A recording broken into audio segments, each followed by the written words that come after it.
Have you ever questioned your faith in the midst of pain?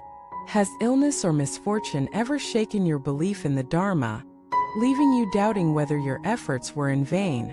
Welcome back to the channel.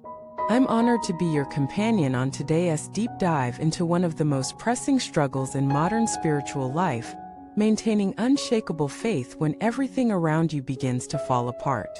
Today we're going to unpack the powerful teachings of Master Miaolian, a revered monk known for his fierce clarity, sharp compassion, and unwavering dedication to truth. In one of his most direct and unapologetic discourses, he addressed a dilemma that affects countless practitioners: the sudden collapse of faith when illness arrives. Master Miaolian didn't speak in soft metaphors or spiritual cliches. He didn't pamper fragile egos or sugarcoat reality. He confronted the truth head-on. If your faith breaks the moment hardship arises, then your merit and cultivation may already be lost. Let us pause and reflect. How often have we heard people say, "Why did this happen to me? I've chanted. I've done good deeds. I've donated. I followed precepts. So why this illness? Why this suffering?" These are natural questions, human questions. But from the Dharma perspective, they reveal a misunderstanding, a fundamental misplacement of expectations. Master Miaolian points out that many people treat the Dharma like a transaction. I practice, therefore I should be protected. I give, so I should receive. I chant, so I shouldn't fall ill. But this approach misunderstands the very heart of the Dharma. True Dharma practice is not about avoiding suffering. It's about transforming the way you respond to it. It's not a tool to erase karma, but a method to transcend its grip. The Buddha never promised a life without pain. He promised a path through pain. Master Miaolian recounts how he once met a layperson who had been chanting daily for years. But when a sudden illness struck her, she stopped everything. She wept, cursed her fate, questioned the Dharma, and turned bitter.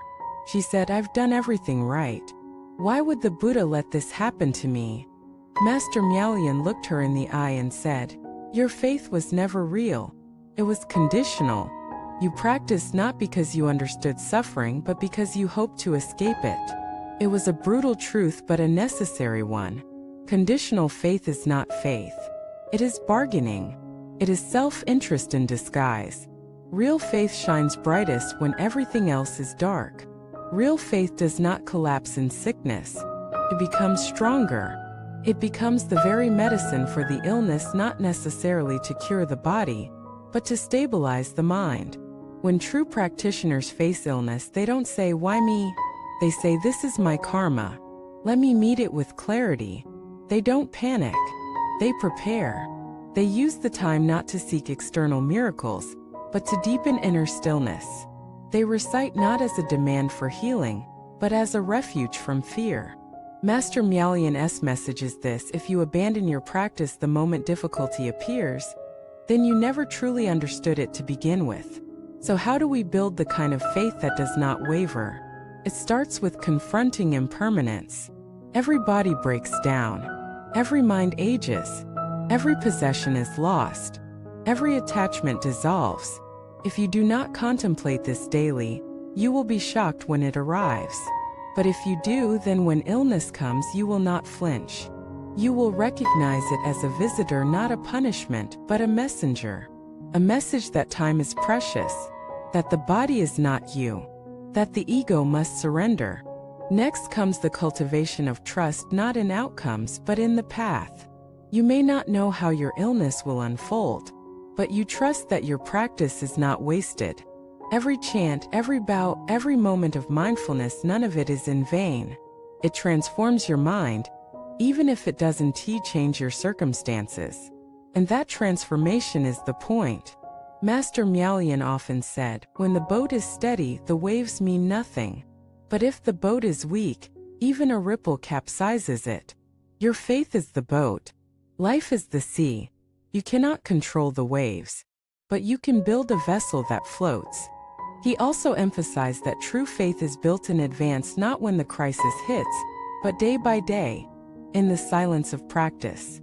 Each time you chant without distraction, Each time you bow with sincerity, each time you refrain from harmful speech, you are weaving a thread into the net that will catch you when you fall. And fall we all will. Illness will come, loss will come, death will come. But will you be ready? Or will you, like so many, cry out in anger and abandon everything you once believed in? Faith is not tested in comfort. It is revealed in crisis. The story of Master Miaolian is not just theory.